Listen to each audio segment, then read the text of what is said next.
This presentation will summarise the key elements of the plan, the changes that we've made since the previous version that we consulted on in 2019, and also sets out how to respond to the consultation.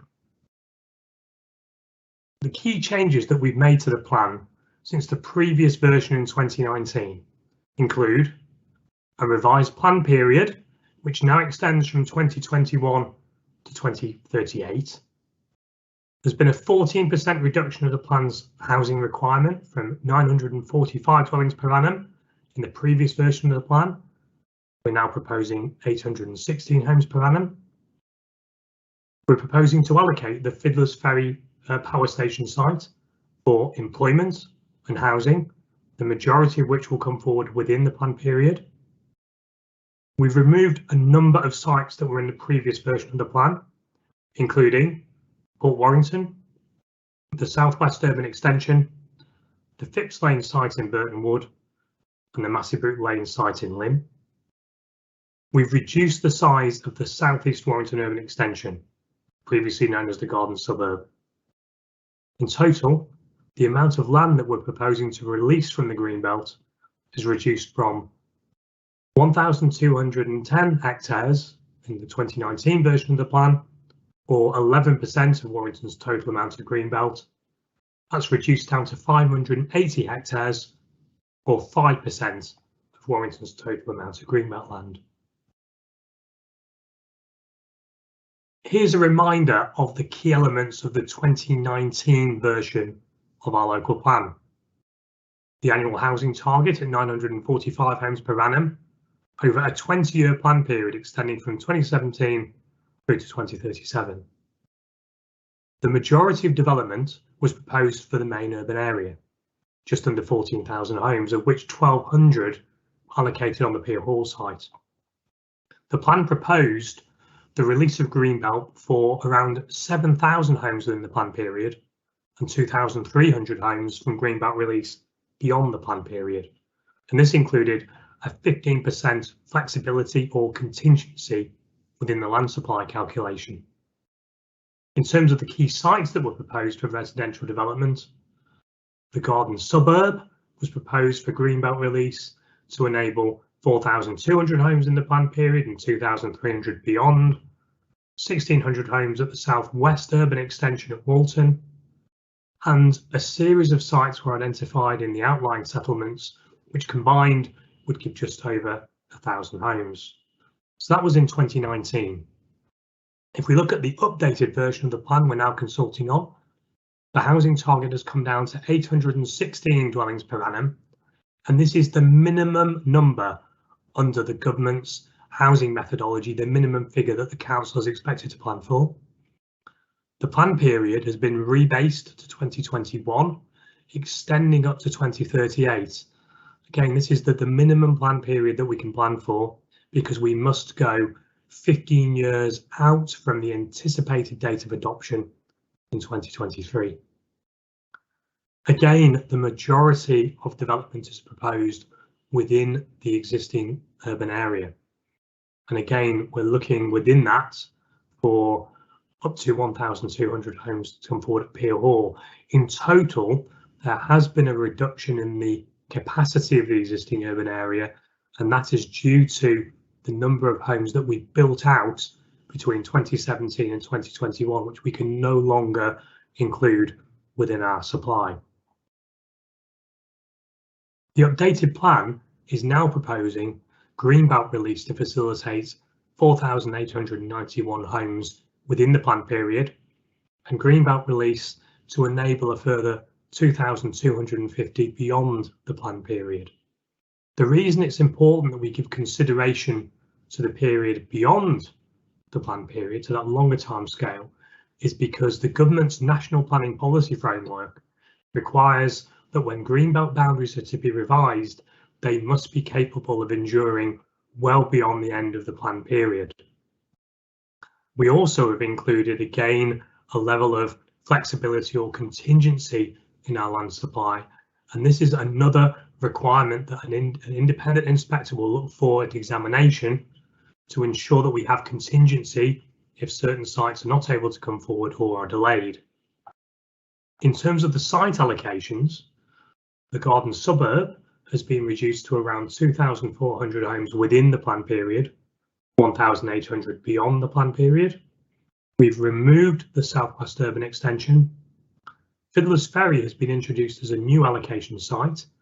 In terms of residential development, Fiddler's Ferry can accommodate 1,300 homes within the plan period, with the potential for a further 450 beyond the plan period.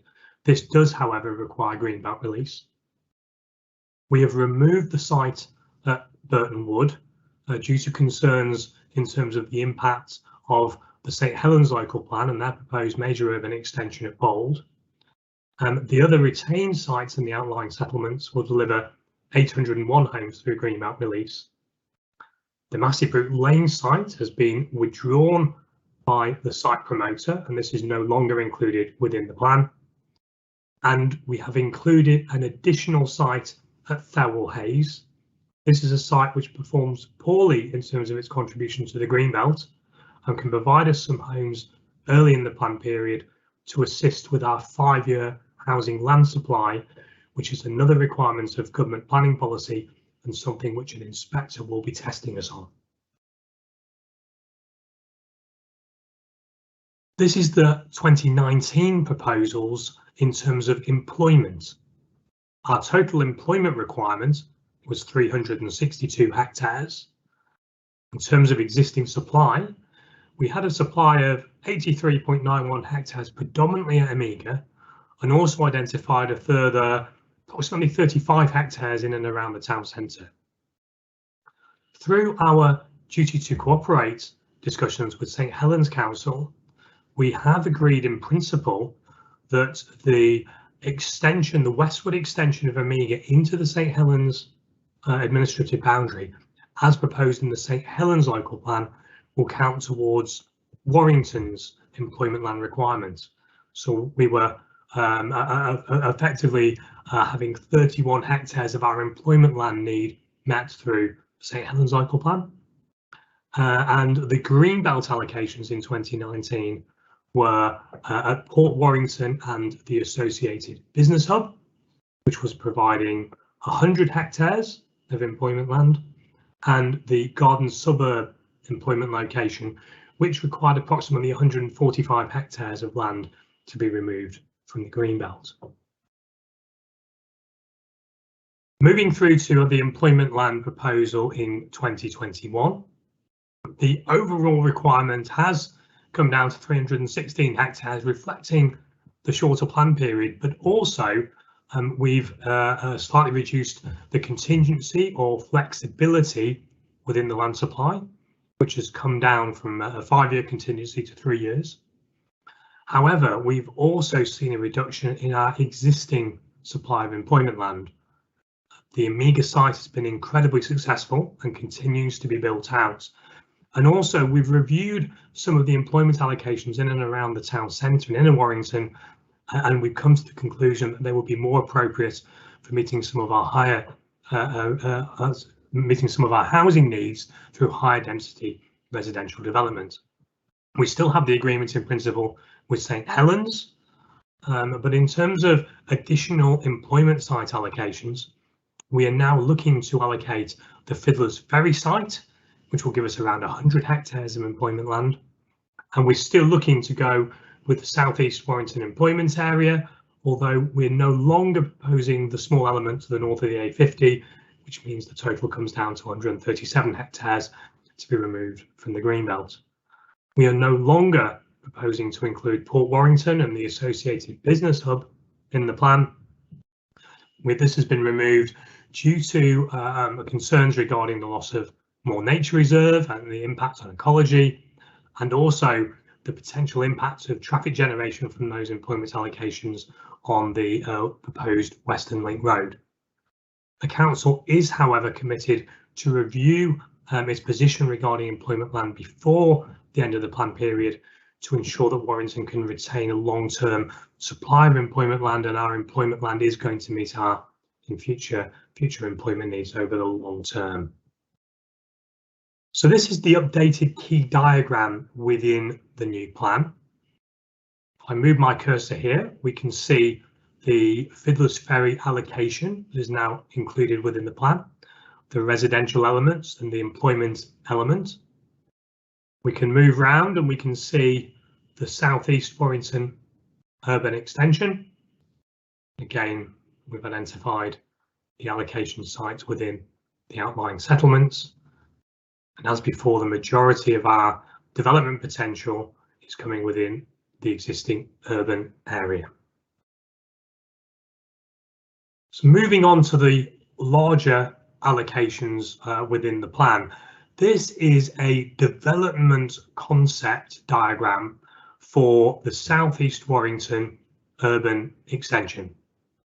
This shows the approximate location of where new homes could go, new areas of open space and local centres providing local social infrastructure and community services. The land is being promoted by Homes England, the majority of the land, and the area to the south of Stretton Road is being promoted by Miller Homes. The allocation is dependent on the wide-ranging infrastructure to be delivered in phases, but in advance of phases of development. The infrastructure that we are looking to or will require to come forward to support the allocation includes 2 new primary schools, a new secondary school, new health facilities, a new leisure hub, significant highways improvements. These include upgrades to existing junctions on the A49. Critically, a new link between the A49 and Stretton Road to relieve pressure on the Cat and Lion junction. And that really is fundamental to come forward ahead of development in this area, given the existing constraints on that junction. The development will also provide a new distributor road within the development site itself and across to the A50. There will be a series of measures to control and protect Appleton Thorn from through traffic from both the South East Warrington urban extension and also the employment development in this area. And there will be a wide-ranging measures to support walking, cycling and public transport improvements. And it's important to say that this allocation will deliver, we think, around 2,400 homes within the plan period, but it has capacity for a longer term supply of land, which could deliver a further 1,800 or so homes beyond the end of the plan period in 2038. Moving on to the South East Warrington employment location, this is the area at the junction of the M6 and the M56. It's being promoted by 2 major landowners, Langtree and Liberty, and this will provide around 137 hectares of our employment land needs. It is dependent on major upgrades in terms of the motorway interchange junctions and the local road network leading to those motorway junctions. Those upgrades and requirements are required within the allocation policy in order for this development to come forward. This is the Fiddler's Ferry development concept. Again, this is just giving a high-level idea of the types of uses and where they will be located within the site. Again, I'll use my cursor to guide us around. This is the substantive area of the existing power station. So within this area, you will find the cooling towers, the turbine, the coal yards, etc. And the substantive part of the power station site is proposed to come forward for employment development.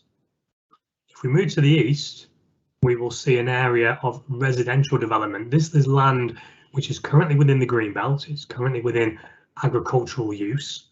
It will deliver, we believe, around 860 homes supported by a local centre, new primary school, potentially new health facilities. This development, residential development, is required in order to assist the overall remediation, restoration, regeneration of the overall power station site. Again, all of the northern part of the site, we believe, will come forward within the plan period. Now, if we look to the south of the railway line and also the canal and the Transpennine Trail, there is an existing area which contains the lagoons which were previously used as part of the cooling water for the power station and for the deposit of fly ash, deposits as part of the power generation process.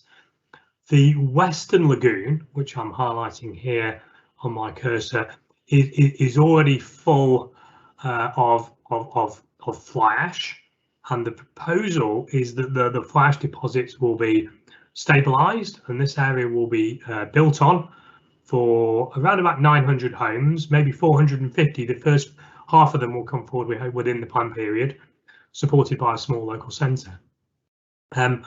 We also have this wide, extensive area that will remain within the Greenbelt, where the existing lagoons that haven't been full of fly ash, they will be retained. The surrounding area will be upgraded, made publicly accessible, and this will be a major new ecological and recreational resource that will come forward as part of the development.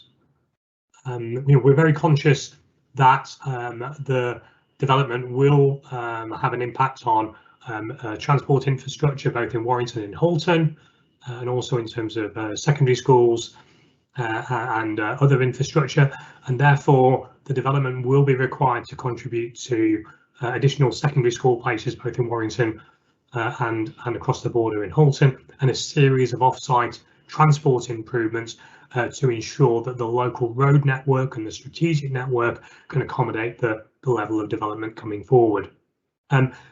This in terms of Fiddler's Ferry, and also this applies also to the Southeast Warrington Urban Extension.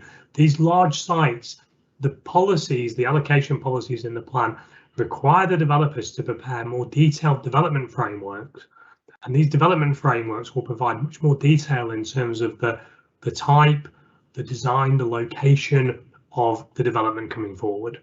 And critically, it will also contain details on the phasing of development and the phasing of infrastructure to support that development.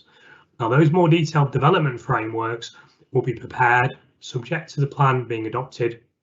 They will be subject to a consultation with the local community and approval by the council before any planning applications come forward. And that is really important to ensure that the council is able to appropriately ensure the phasing of infrastructure to ensure that it comes ahead of development, which is definitely required to make these allocations sustainable and mitigate their impacts on wider communities in Warrington, in this case over the boundary in Halton as well. So that's the Fiddler's Ferry site. This is the Thelwall Hay site. As mentioned earlier, this is another new site coming into the plan. Our Greenbelt assessment demonstrates that this site only makes a very limited contribution in terms of the functioning of the Greenbelt, and it provides an opportunity for around about 300 homes to come forward early in the plan period. The wider infrastructure in the area, in terms of schools, in terms of health facilities, is able to absorb this level of development, subject to securing developer contributions or planning obligations, Section 106 contributions, to mitigate the impacts and provide expansion of local facilities as and when required.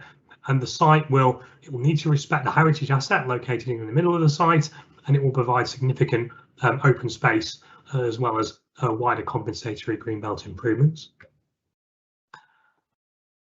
The Peel Hall site remains an allocation in the plan.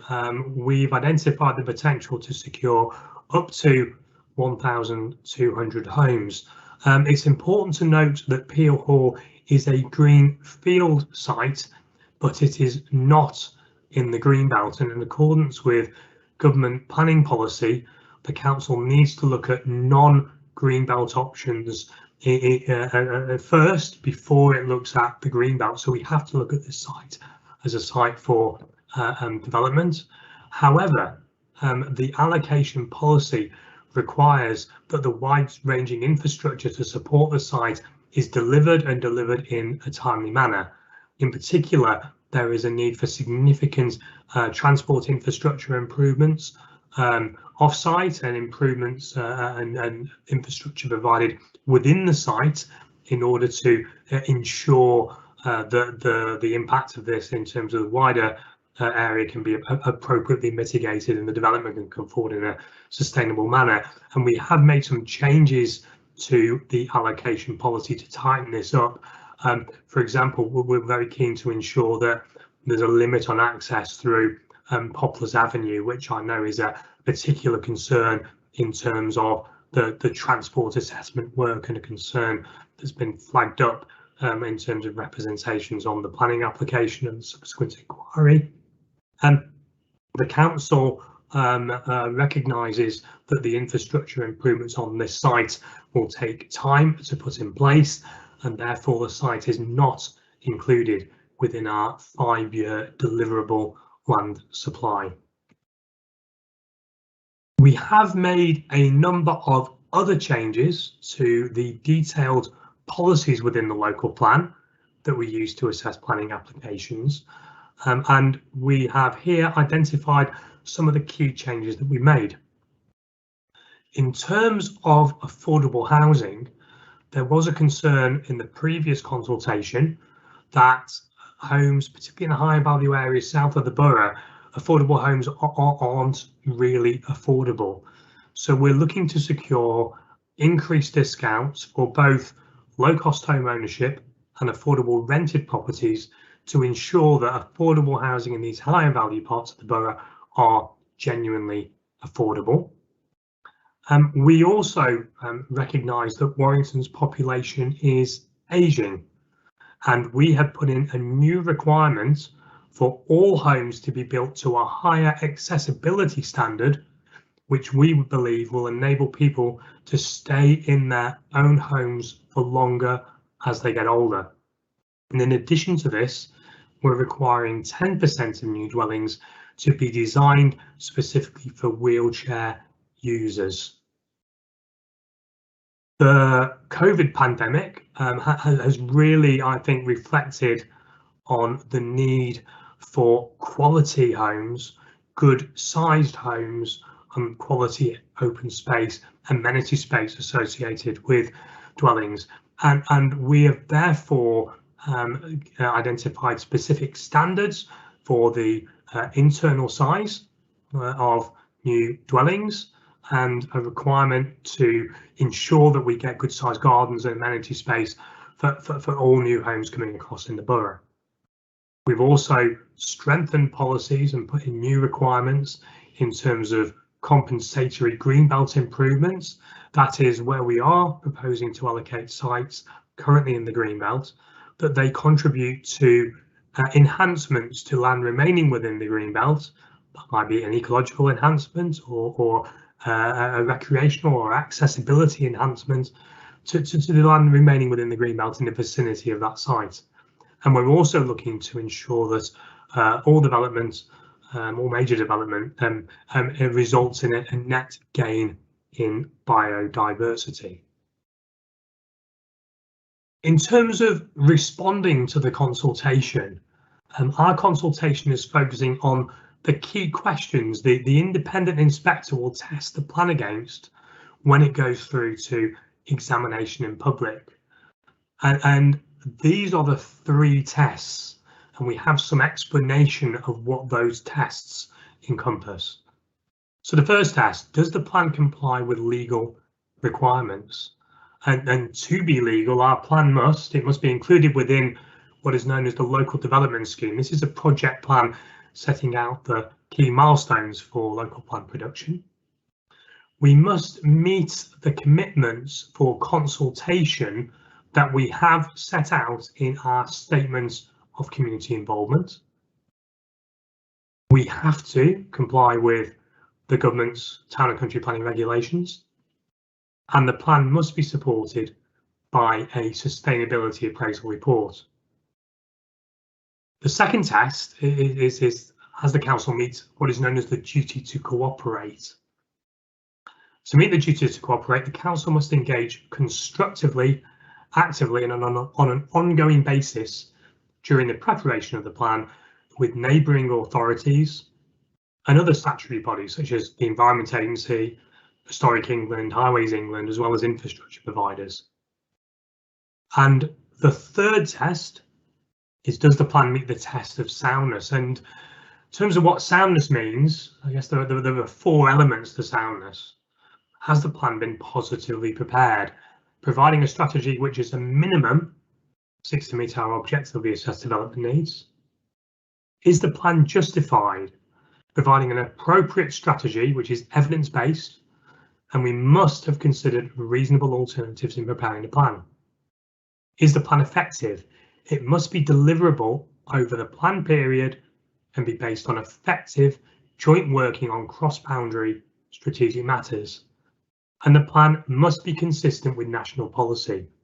This includes the National Planning Policy Framework, NPPF, and associated planning practice guidance, both of which are prepared by the government.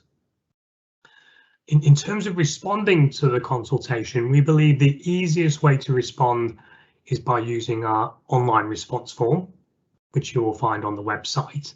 And we've also prepared a guidance note to help you complete the response form, and also to help provide an explanation of the tests which the plan will be subject to an examination and help to strengthen your representation. You will also find on the website details if you want to reply via email or in writing. We are going to be running a series of drop-in events at the Halliwell Jones Stadium. There will be a series of detailed presentation boards on elements of the local plan, and there will be officers available to explain in more detail elements of the local plan, and again to help you in making your representation. We're running 5 sessions covering mornings, afternoons, evenings, and we have one weekend session on Saturday the 16th of October. The local plan and all of our evidence-based documents are available on our website. We have provided hard copies of the local plan, the policies map, some representations forms, guidance notes, frequently asked questions. They're all available in your local library, and we have all the documents available to view at the Council's 1 Times Square office. So in terms of next steps for the local plan, the updated proposed submission version local plan was approved to go out to consultation by Cabinet and then full council in September. The consultation itself extends from Monday the 4th of October until 5 p.m. on Monday the 15th of November. Now, it's important that representations are made on time. We can't accept late representations at this stage of the local plan process. We are then hoping, subject to the outcome of consultation, to go back to Cabinet and then full council for approval for submission to the independent inspector, and we hope the submission will be spring of next year. And as part of that submission, we will be sending to the planning inspector all of the representations received on the local plan, the key issues that were made during the consultation and the council's response to those key issues. We then anticipate the examination will be summer, autumn 2022. The inspector will then publish a report. It is likely that the council will need to consult on some modifications to the plan before adopting, and we're anticipating adopting sometime during 2023.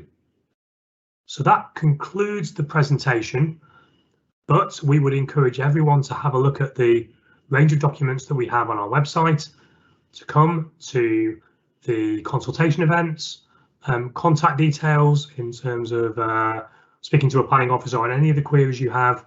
Those contact details are on the website, and we encourage you to submit your representation on our updated proposed submission version local plan. Thank you.